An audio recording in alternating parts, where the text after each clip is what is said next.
Welcome back to Premier League Friday. The man there, Benjamin Šeško, is Man United's new super sub. So is it time for him to start? This week, Diogo Dalot sat down with our reporter Dan Khan to discuss Šeško's goals, as well as the impact of Matheus Cunha and Bryan Mbeumo.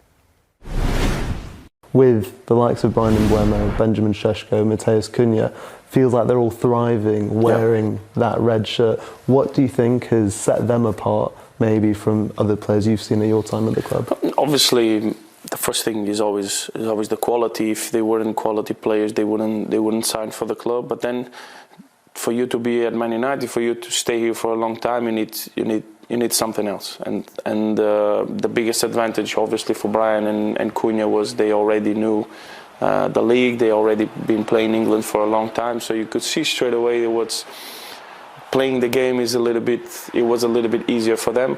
And then you can see now Ben is a really good mentality person, so he already knows that he needs to work really hard to be at this level.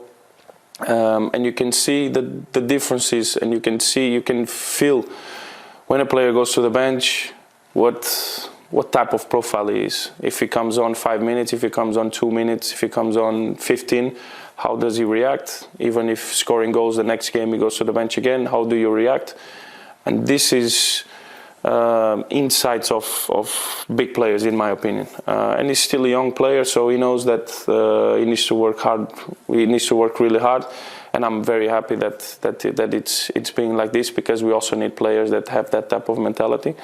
Not just starting games, but I'm pretty sure that he will play plenty of games. Dan Khan with Diogo Dalot there. Asked a few times about Mason Mount and Mathis de Ligt. What is the situation with them? Because Mathis has not played since last time United played Palace, and Mason scored against Palace, so it's kind of a shared history. Yeah, Mason's getting closer, really. He's on the grass. He's getting closer, so he's looking to kind of train and being around it pretty soon. So he's getting close. Just had to be patient, really, a little bit. And listen, he's a big player for us, Mace. So looking after him, making sure he's ready, and big finish to the season. So good news that he's getting really close. Matheus a little bit. He's had a back issue, which is just been a little bit slower to progress, really. It's something that we've been kind of working through, and he's getting there. He's in the right direction, but as I said, he's just a little bit further behind. So it's one of those things that's disappointing, but it's unfortunately part of football. So we'll get him back when we can. Is there even a remote timescale for him? Because obviously when he was injured the first time, Ruben said, "Oh, well, he'll be back like next week," and clearly we're months down the line now. We've got an international break coming up. What?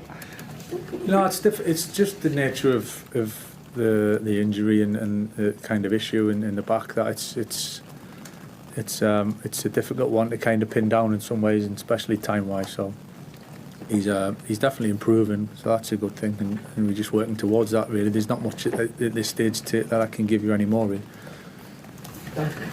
Afternoon, Michael. One player you'll be familiar with is Harry Maguire from your previous stint at the club. Just wonder, when you've returned, what kind of player you now see ahead of you, and of course he really is a super sub, and you look at the goals that he's scoring, there's some seriously important ones. I mean, Sid, for you, is it time for Šeško to start? Yeah, look, confidence has turned since Michael Carrington's gone in there.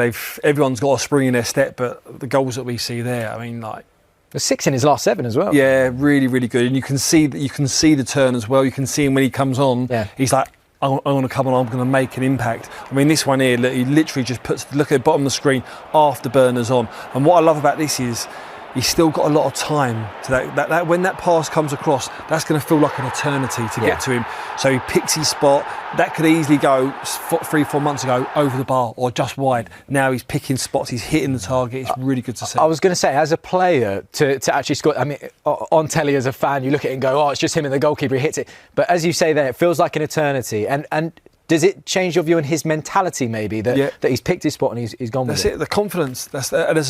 Confidence in any player is huge. As a striker, more so, because like there, you don't just go to hit the target, where I think beforehand he was probably happy to, just be on target and make the keeper save it. Yeah. Now he's pinpointing exactly where he wants to go, just inside the post. Like I said there, that one there that rolls across, you read the headlines before it comes, it's one of them where it takes ages, but there he just knows exactly what he's doing, head over the ball, as basic as it sounds, but top footballers it can get away from you sometimes, whereas now he's in